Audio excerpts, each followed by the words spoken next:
So it's the next day, and sorry for the state of this thing on my head. I went for a walk, and it was quite windy, and today was not here watch day, so yeah. But I have done some more reading of War and Peace. Put me on page 758. And something I forgot to mention yesterday is a couple of things. One is Puri, he decides he's not gonna join the army because he took off the letters of his name, added them up, and apparently it was like 666 the total, which is the devil number, and he's worried that this might actually lead to the apocalypse, which I just find a bit amusing.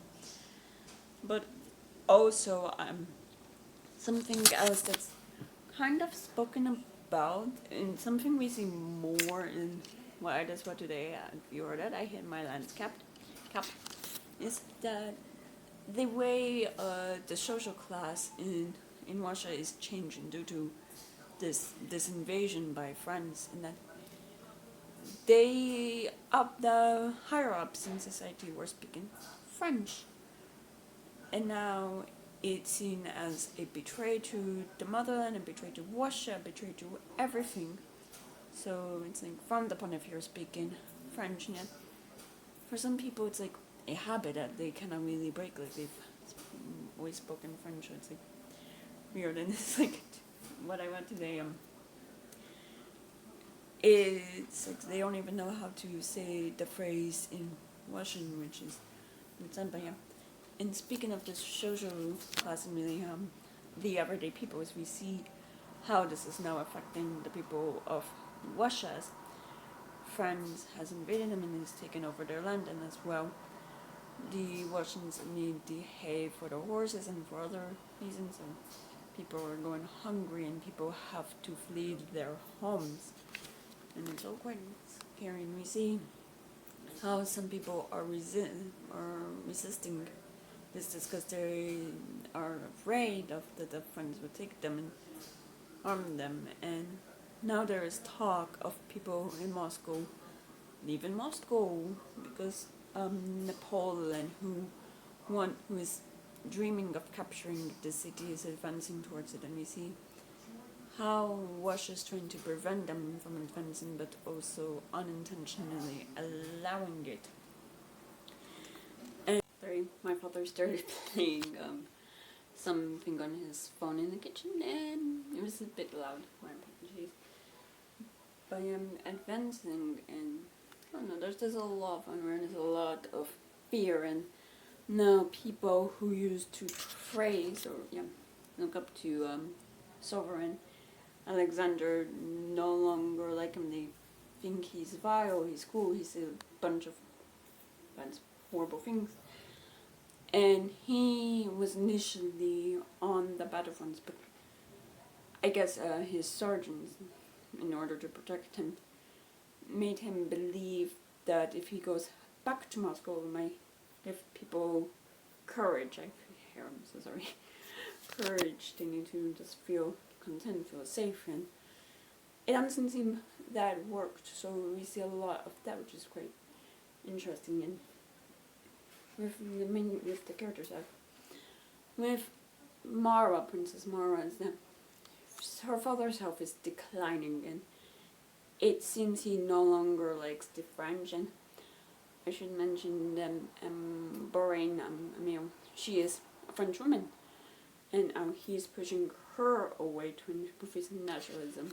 So there's that, and the French are coming to the area they live in a village they're close to, and Andre's like, get out of there, please. And initially the old man, the old prince, he's reluctant to do so until he has no choice but to leave. And his health is so bad.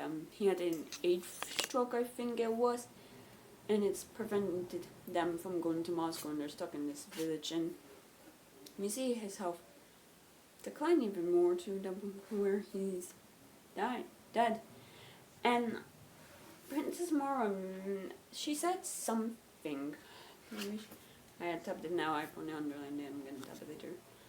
But it seems like she is sad her father died because it means now she will be out in the world, be able to be with the people. And it seems like to her that this is the devil tempting her with and trying to make her see all of the evil in the world, trying to almost test her, trying to allure her to the evil side, dark side, and that frightens her. Like, she is in mourning for what all she's ever known. Like, she's always been with her father, and she doesn't know her life without him, and that's scary for her. And there was a window that they were given to leave, and that window's passed. And now the people in the village are trying to prevent her from leaving to protect her, and it's unsafe until Nikolai shows up. And my favorite thing is the fact, like, they do acknowledge that this is this, like, this kind of like a start of a fairy tale, you know, like the knight in shining armor comes to save the princess, and they fall in love and whatnot. And Nikolai's like, yeah, no, I'm in love with someone else. I'm not gonna do that. I'm not gonna lead you on. I don't want this to be a stereotype. And he does acknowledge that she would be the right choice. She would be what his parents want from him, but he feels he's betraying Sonia, so he's not going down that route. And obviously the people in Moscow are big gossipers, and somehow this gets to them. Guessing for the other soldiers in Nikolai's, like, regime, or not regime, but his group, who talk, and there's most of that. So yeah, and also we see how the sergeants, those are in charge, they are quite arrogant, and they think they know what they're doing. They're confident, and so stuck in their, not ways, but stuck in what they believe is right. They won't listen to anything else, and it causes them a lot of trouble. And we see how they have to lie to avoid getting into trouble, because there's a battle that didn't happen, but they are saying it happened to not get in much trouble, and I can find it interesting. And definitely one thing I like most is the way the historians are involved, because Napoleon does have those with him who will be telling his story, those who will be writing it down for everyone and now and in the future to hear. So there is going to be some bias there. They're going to say what is favorable to Napoleon and favorable to Alexander, and I always do find that interesting, because he thinks, oh, I'm the victor, I'm going to be able to write my tale, and what's just not. And it's like, yeah, whoever's the victor, the winner gets to tell the tale of history, and I don't know, I always just find that quite fascinating. So yeah, but I think that's all I have for now. I might try and do some more reading. I'm just a bit tired now, but yeah, I'll see you when I see you. So it's the next day, and I've done some work and whatnot, and I did try to go for a bit of a walk, but it was just a bit too windy, so yeah.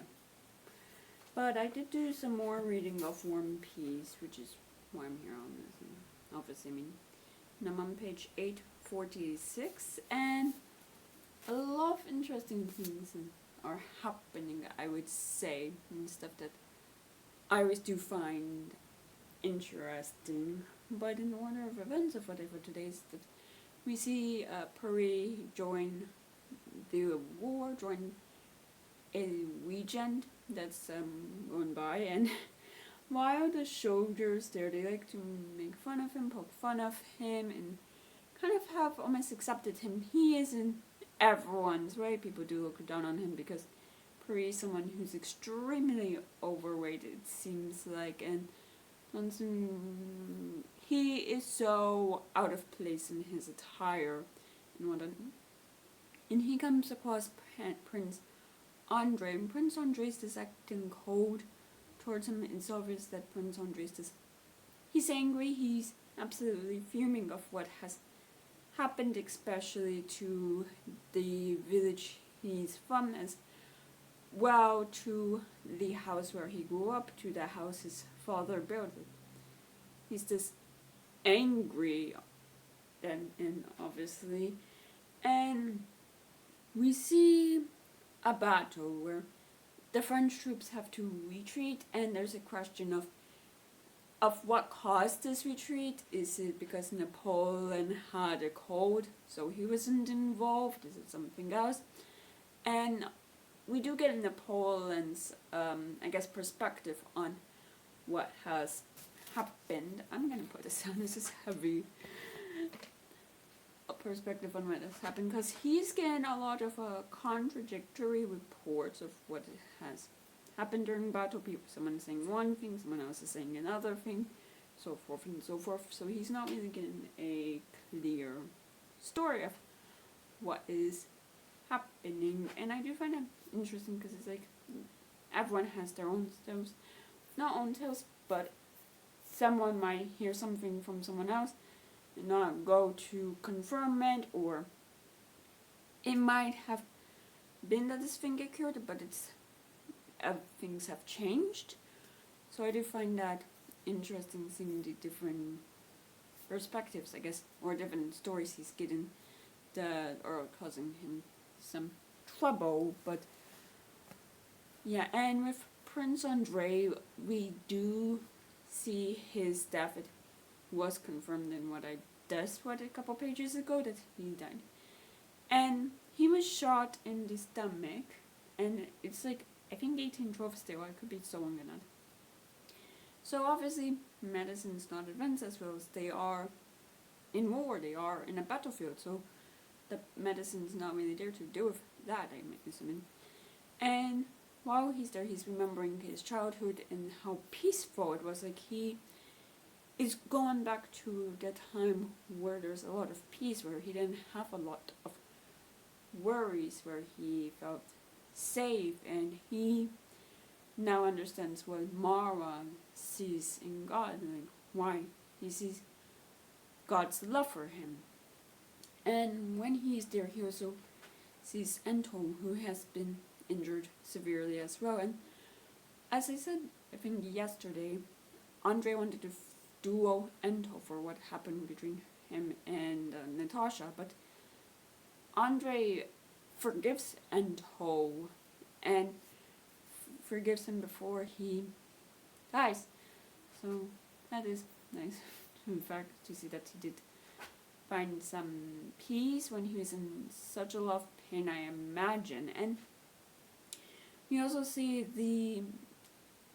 one thing I do like is all of the talk on about, I guess, not preparation, but what to do next, what's the next move, is it the right move, a lot of questions, and as well, the idea of like, is this event meant to happen, or like with war, it's like, is it solely because one person is a dictator, one person so bad they want war, or is it something else? Because there seems to be a lot of correlation that might be straightforward, might make sense, but it's not so simple, it's more complex. And something about that I just really enjoy. It's like nothing's like so straightforward, nothing's black and white. That's just how I personally see things. It's not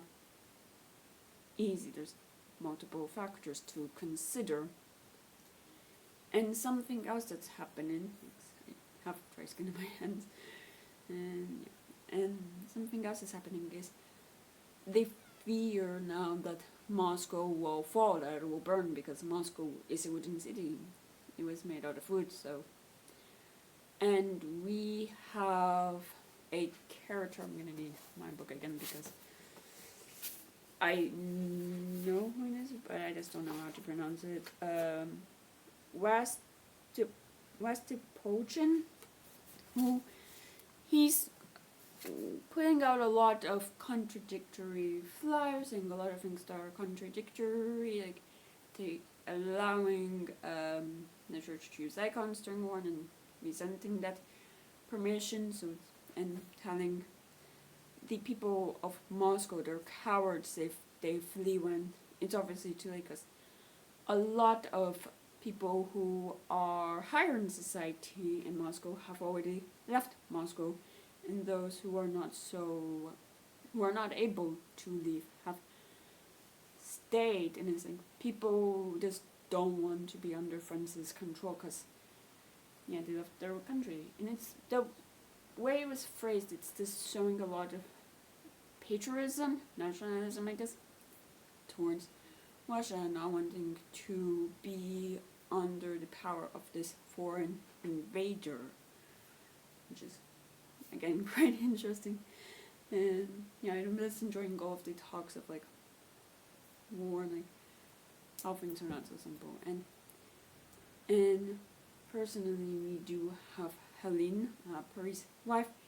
She has these two suitors, and she wants to marry one of them, but she's still married to Paris, and she was kind of, I guess, indoctrinated, I don't think that's the right word, into the church, and seems to believe that it might help her find a way to dissolve this marriage. And it seems like she is able to find a way around it, but she is asking Paris for a divorce, and she thinks he loves her, but we will see on that if he ever gets that letter, because the letter was sent to his house while he was on the battlefield, and since he's been back in Moscow, he's just not had time to go back to his house, so he's not gotten that letter. So I am curious on that, and I'm just curious to see how the other characters will react to death and whatnot, because people react to death differently, how it will affect them, I guess. So so far I'm definitely enjoying it, even through some of it that definitely went over my head as the way it was phrased, and that's just me. So I think I'm gonna do some more reading. I wanted to update now as I'm quite busy this evening, so I just didn't want to update when it was too dark, and I did not want to update tomorrow and give you another 20-minute update. So who knows how long this one is, but that's all for now. So it's the next day, and I've just done some grocery shopping and whatnot, and I did take advantage of the nice weather and went for a walk. I didn't film anything just because I was in the mood to take out my phone. I don't know, I was at peace, so but I have done some more reading of War and Peace. Putting me on page 954, and a lot of things are happening that are quite interesting, I would say. With people evacuating Moscow, we see how the Wozdulov family, Natasha's family, they are leaving last minute, essentially.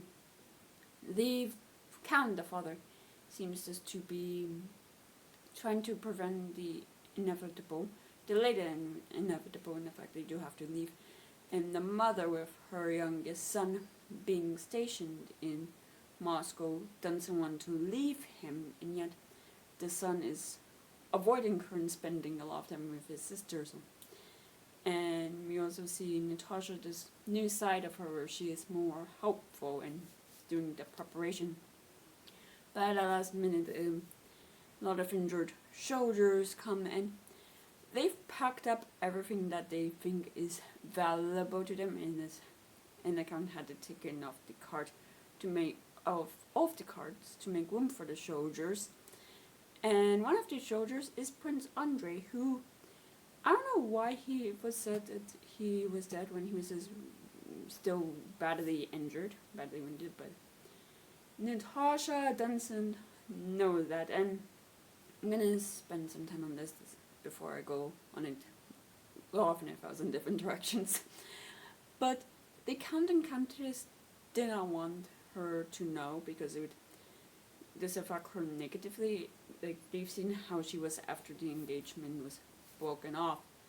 They just don't want that again, and Sona decides she has the right to know and tells her, and this does negatively affect her.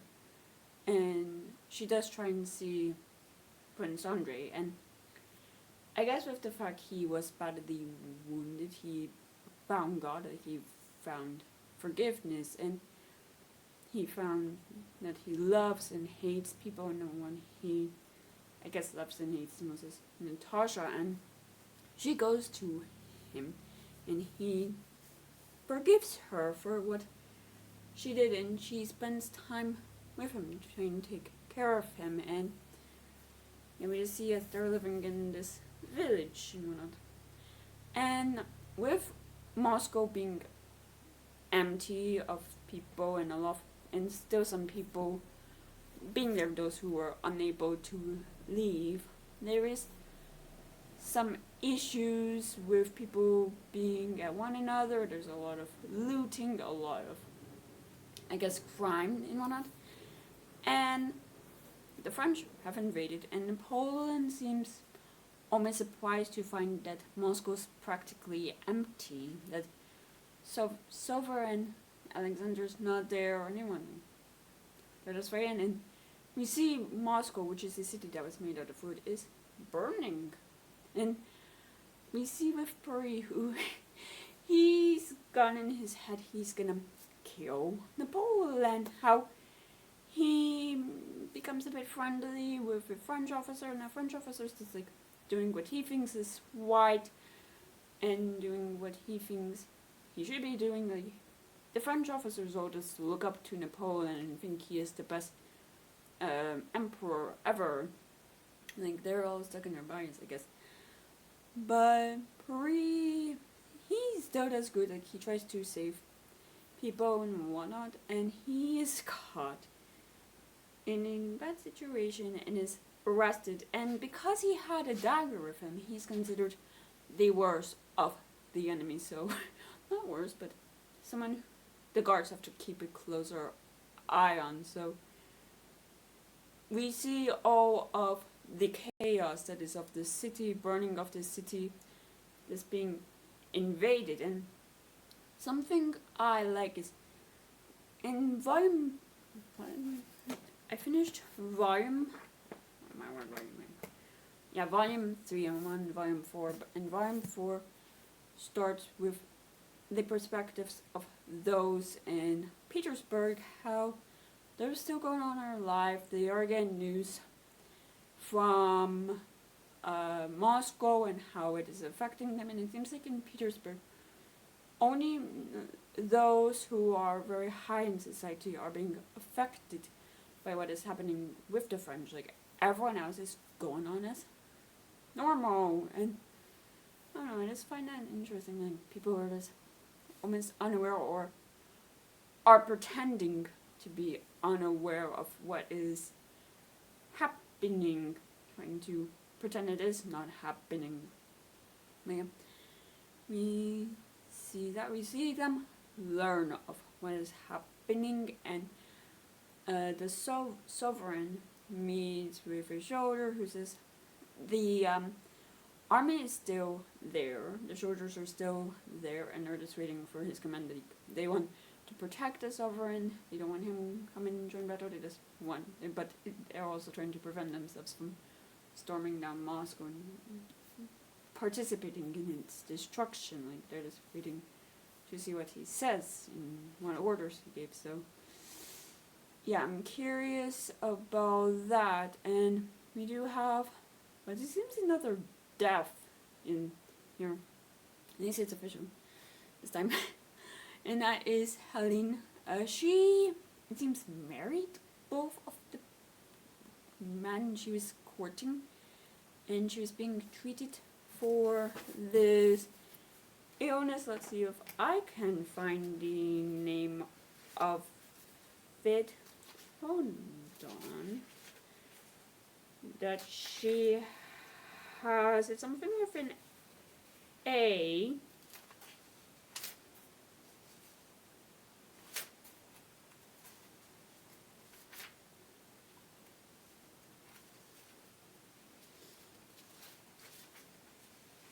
But yeah, I cannot find that. But she, instead of going to a nice doctor in Moscow, in Petersburg, I should say, hired this Italian doctor who's supposed to be good enough to that he's the personal doctor to the Queen of Spain. In a way, they reference it like, oh, she'll get over it or she'll get rid of it.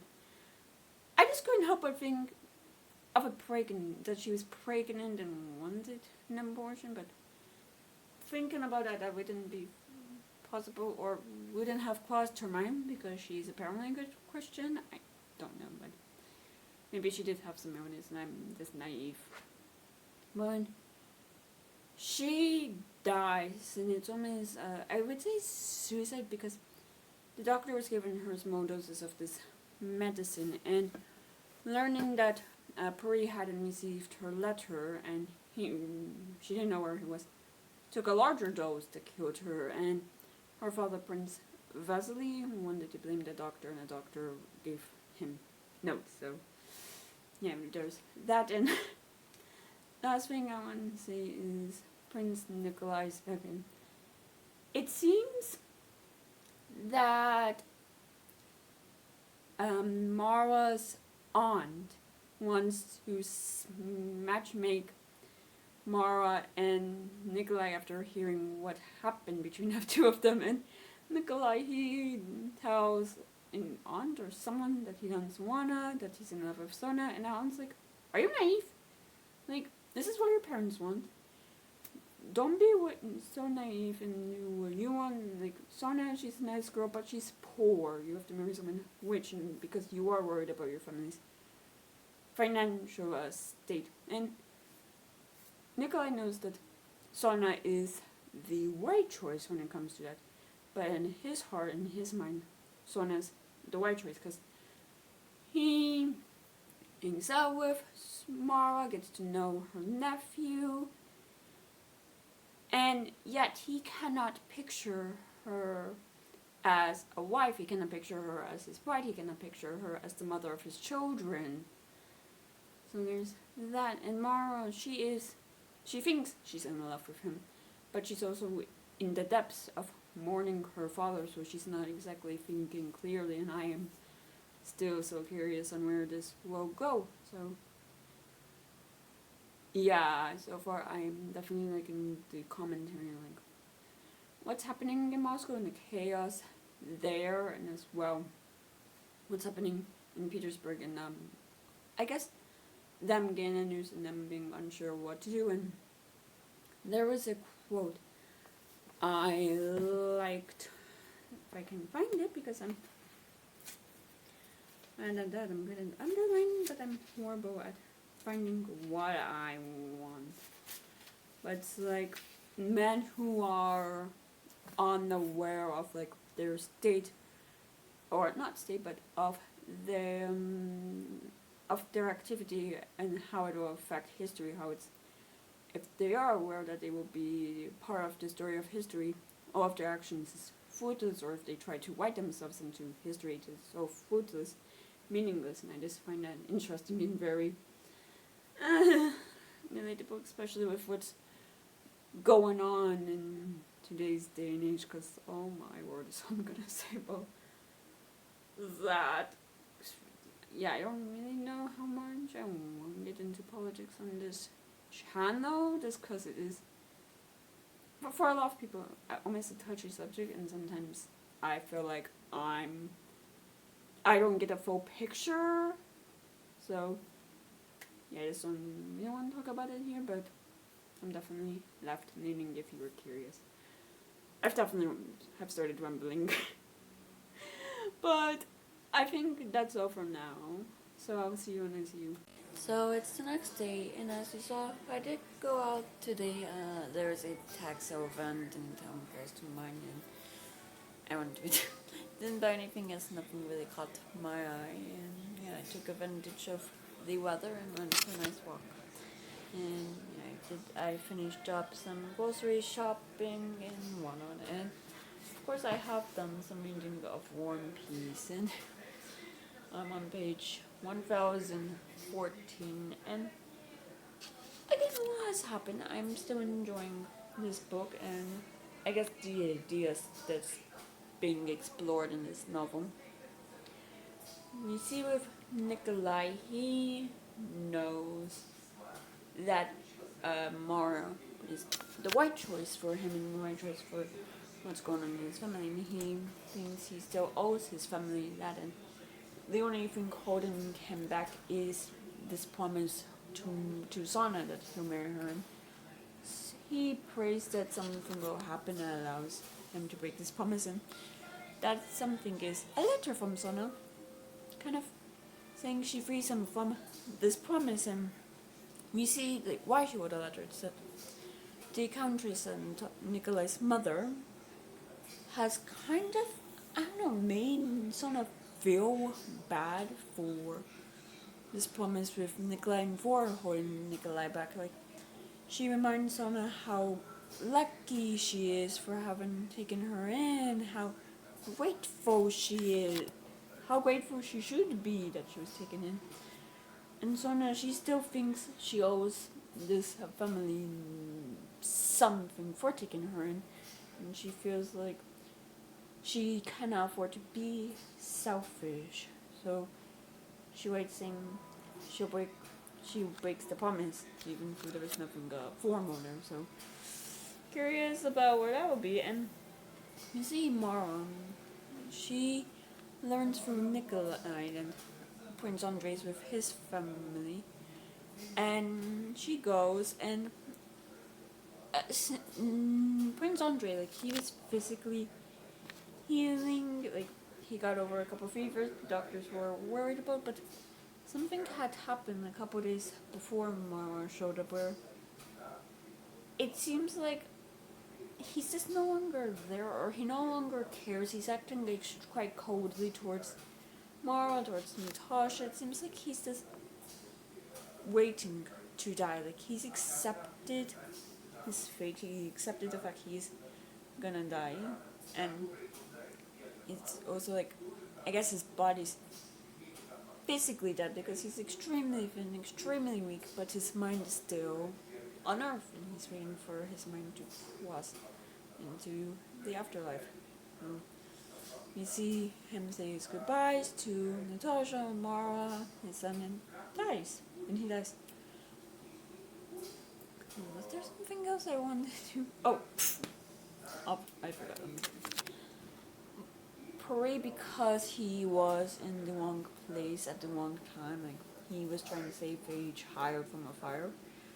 And because he was at the location, the French soldiers have arrested him and have tried to try him for arson. And he knows with the marshal that when he's taken to him and interrogated, that no matter the answers he gives, even if they're truthful, it will still be used against him. And we see how that happens. We see how they are used against him, how there's a trial, and how he is in a line with a bunch of other men, and about 5 in front of him, he's the 6th in line, are all executed, and for some reason he is allowed to live, and it's only like a warning to everyone really of what will happen, and not just the prisoners, to the people of Moscow, what will happen if they disobey.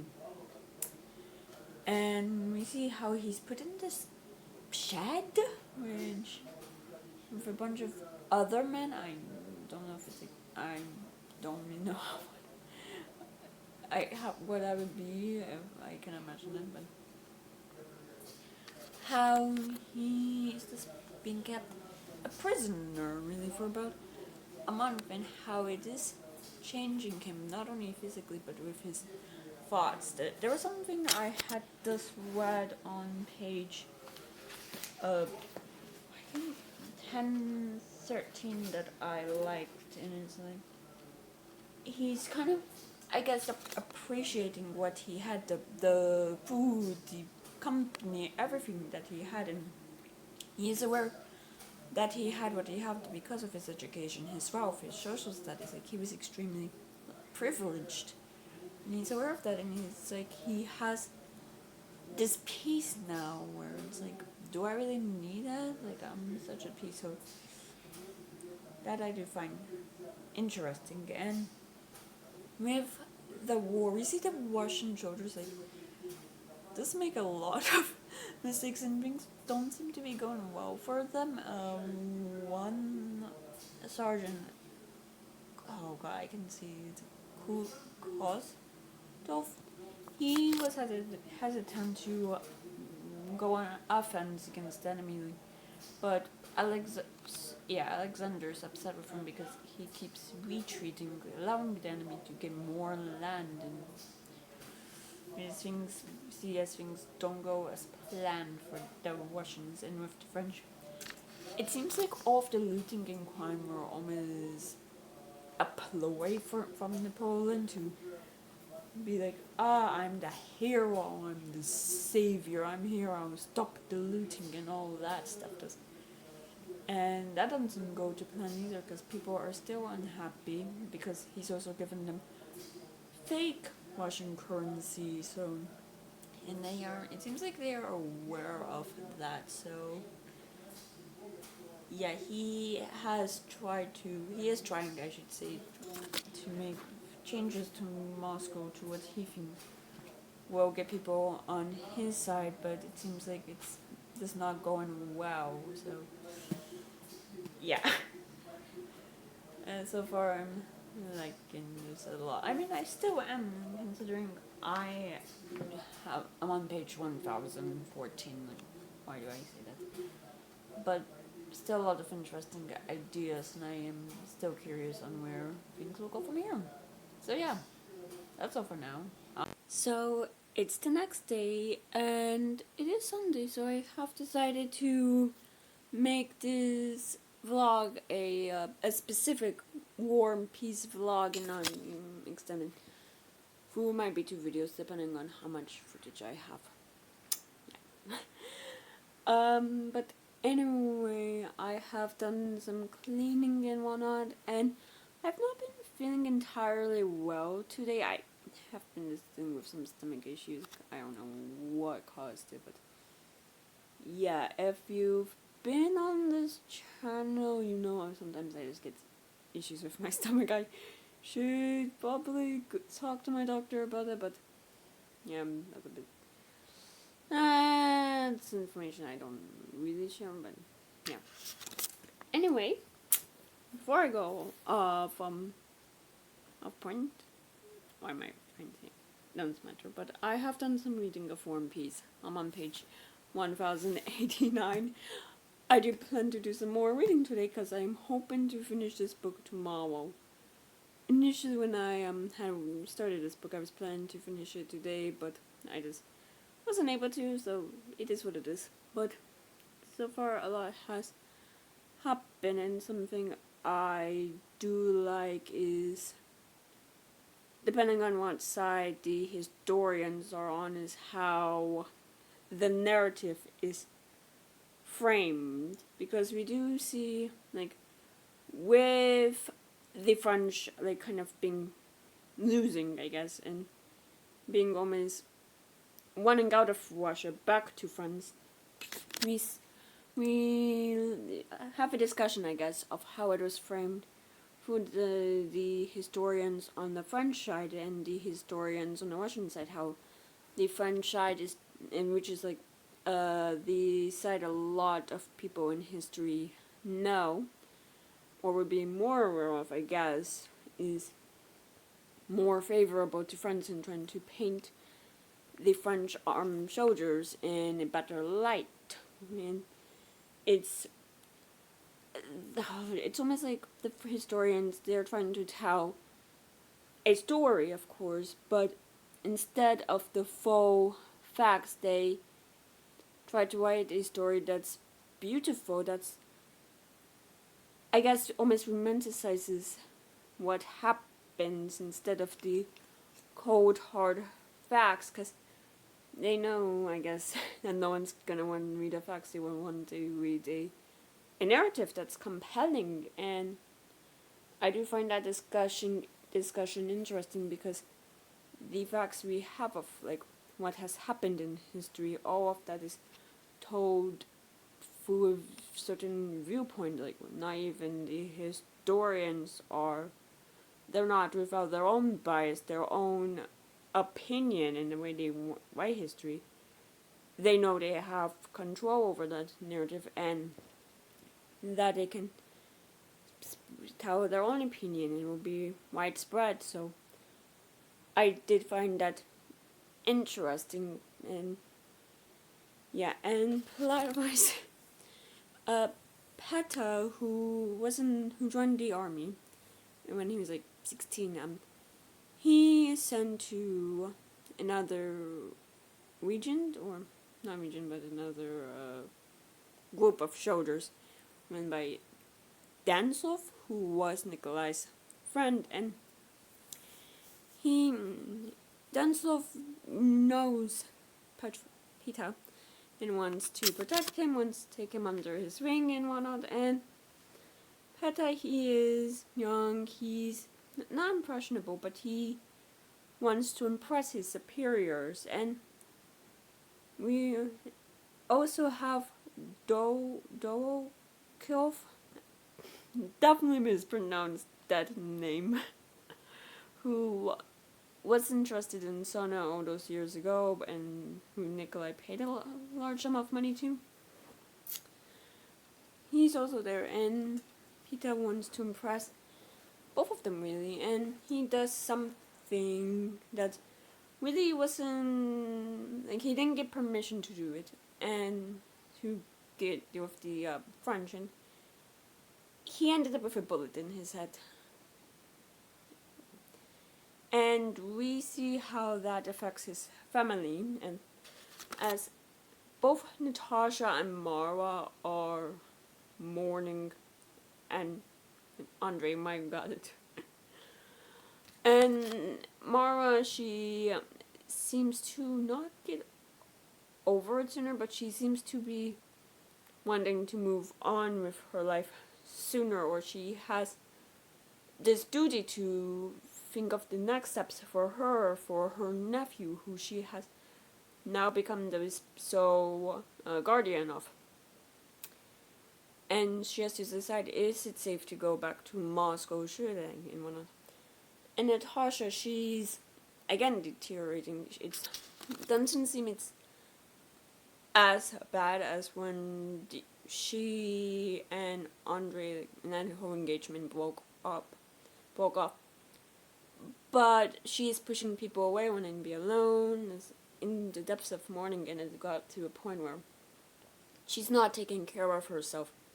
And I think it actually did get worse. Now I'm thinking of it, because we do get a lot of descriptions of her not figure like in details, but the fact she's lost a lot of weight due to she's not eating, and she's incredibly thin and incredibly physically weak, like that she cannot even walk up the stairs without being out of breath, and her voice isn't normal. It's like it's almost gotten weaker, I would say. And yeah, but we see how she kind of comes out of the mourning when she has to be with her mother, who is in horrible mourning with what happened with Peta, her youngest son. Like others, like Natasha's father, Sona, Marwa, they've all tried to help the Countess, but she will cry and sob if anyone is there and it's not Natasha, and Natasha's the only one who can be there for her, who seems to help her. And yeah, and the interesting thing is Marwa and Natasha seem to have gotten extremely close. Like, I don't know, I just find it a bit funny that when Natasha was engaged to Andre, that it seems like the two couldn't stand one another. Now that he's gone, now they're close friends. It's just almost ironic, I would say, but yeah, we see how Marwa knows that St. Petersburg's probably not good for Natasha, and Natasha goes with her to Moscow, it seems so. And with Hurry, we see how the prisoners have been moved out of Moscow and are now on a walk to to another village, and things don't seem to be going well for the French, as they've lost a lot of cards and whatnot, and the prisoners are dying, because I think at one point it's like, oh, there was 130 of us, now there's 100 or something like that. So, and we do see how the French army, the soldiers in Russia, like, things are falling apart because they're running out of supplies and they're looting from one another, and it seems like orders are being given but no one's following them, and it is getting worse for them, and they're just running out of Russia, like running towards France, because I guess with this it's showing the landscape, like the Russians are, well, so familiar with it. I mean, it's their home, and for the French, they don't know it at all because the environment is so different in certain parts of Russia than it is in France, and it's something they're so unused to, and seeing them fall apart and no longer, I guess, working together and or listening to orders is quite interesting, because Napoleon, it seems like, has gotten in his head that things are still going well. I mean, he's given out the orders. The issue is no one is listening to them, so we just see how the Russians are now getting a upper hand and are now winning this war, and I hope it's just quite interesting to read. And yeah, I think that's all for now, and I'll see you when I see you. So it's the next day, and I've done some work and whatnot, and I've also done some more cleaning. I did a nice deep clean of my fridge, which was needed, and I organized it and whatnot. And I have done some reading, and I'm done. I'm about to hold up this book, but I'm done. I finished War and Peace, and overall, I liked it. I liked the story, and I also, even through the last 20 pages of the philosophy, there we are. Then Tolstoy tried to share this, kind of went over my head at times, and I don't know, this didn't really make entire sense to me. I did enjoy a lot of the philosophy he tried to say and speak, and I just found all of the ideas quite interesting. So yeah, and with the last 80 so pages, maybe 100 pages, because I did do some reading last night, of this book, we see Paris, how he's changed after what has happened to him, being a prisoner of war and everything he's seen and encountered. It's changed him, and he wants to do good, and he has to do rebuilding of his house in Moscow, and he decides he will do that even if his I guess accountant tells him that there's no point, and he has to deal with his wife's debts, even through, again, not necessary, but he feels like he has to. And we see how people are slowly rebuilding in Moscow, and it's not perfect. Like, now it's the Russian soldiers looting, and the French soldiers, they looted from one house, put everything in another house, and the owners of that house don't want to return it, and it's a whole thing with the police, and the people think the police are corrupted, and it's really a whole thing. And we see, I guess, with the military, how one soldier, Kostov, he used to be in favor of Alexander, and because of reports shared with the sovereign and other actions of the man, he's fallen out of favor, and it seems Alexander almost hates him now. So we see that, and we also learn that things are perfect in Russia after the French are essentially, not won out, but essentially are won out. how seems people are now are unhappy with the politics in Russia. And I think with that one I'm slightly getting ahead of myself, so I'm gonna backtrack. But we see Mara. She does come to Moscow, and she does bring Natasha with her. Natasha, she's still in the depths of grieving. Like she's incredibly I guess, closed off in the opposite of who she used to be, to the point where Pari didn't even recognize her. And Pari, now that he is available and is to have her hand through how he's in the morning, because I would think that would be something that would be expected of him, but I'm guessing for men it's not really like, we're not expected to do more. I don't know, but he does profess his love for Natasha, and Mara is initially not happy with that, because she thinks Natasha has moved on quickly from her brother, and that upsets her, but she quickly comes around to it. And with Nikolai, we see he has to settle his father's debts, as they were much worse as what the family thought they were. They have to sell their house, and they're now living in poverty. And he's kind of upset with Sona for the letter she wrote. I mean, she meant well. But he does marry Mara to help with the family steps. And we do jump forward, I think it was about like over a decade, or no, 7 years I want to say.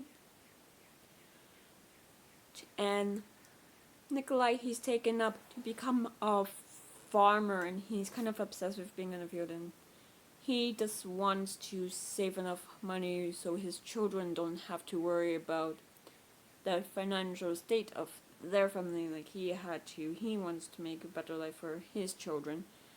And Mara doesn't fully understand it, as she thinks he's a bit overboard with it. And it seems like he is always angry with her about something. They never argue, like, they get along pretty well, and they do talk things out, which I like. And yeah, and with Natasha and Pari, they also marry, and Natasha, she has changed. Like, she is still the opposite of who she used to be. She no longer cares about society. Now it's the only thing she cares about is being a good wife and a good mother. Like, she even has stopped singing because, again, she thinks it would draw attention to her from society. And she, it seems like, is just wholly obsessed with Parim and being a good wife and agreeing with everything and that he says. And she even becomes jealous if he is away too long, and or she's afraid that he met a woman in society, and or like at a soiree, at a dinner thing. And she's just incredibly insecure, it seems like to me. I think how would you be, but I think I'm forgotten. So yeah, we see that, and we see how he was supposed to be gone for a couple weeks to Petersburg, and he was gone for longer than that, for about 5 weeks, and he comes back, and he seems he's not happy with the state of things he's heard about in Petersburg, how certain people in power aren't a good man, and he wants to revolt against it. And Nikolai, it seems like, is at peace, and he doesn't want that, and it's kind of split the family who they still get along, it seems like. But yeah, that was left unresolved, but makes sense, because it's like there's always gonna be another issue, another problem that people have. Like, things will not be perfect, even if,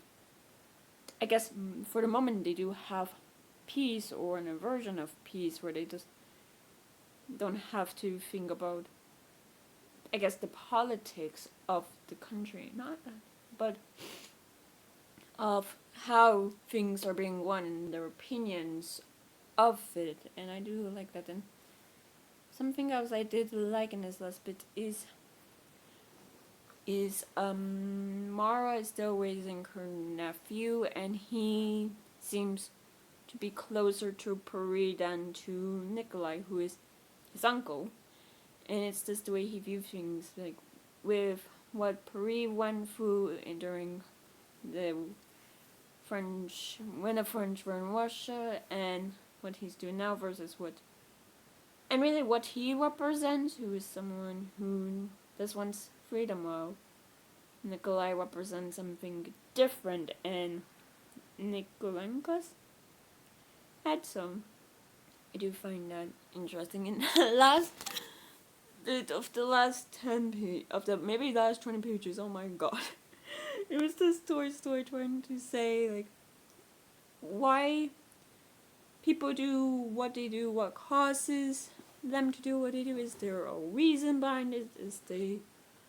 Is it like a cause and effect? Is it something else? Like, there's no clear answer. And something he said is that we all think we have human freedom, that we all have freedom from everything, but there are certain laws keeping us in place, and we just ignore it. And it's like, if we raise our hand right now in this moment, we raise our hand, put it down, and it's like, why did I raise my hand in that moment? Like, it makes us, if we look back at certain moments in our past, we question it, and we question the why, and how, if that hadn't happened, what would have changed, what would be different. And while I did find that a bit interesting towards then, it just went over my head for some reason. I don't know why, if it was just, if I just wasn't really taking it in or what, but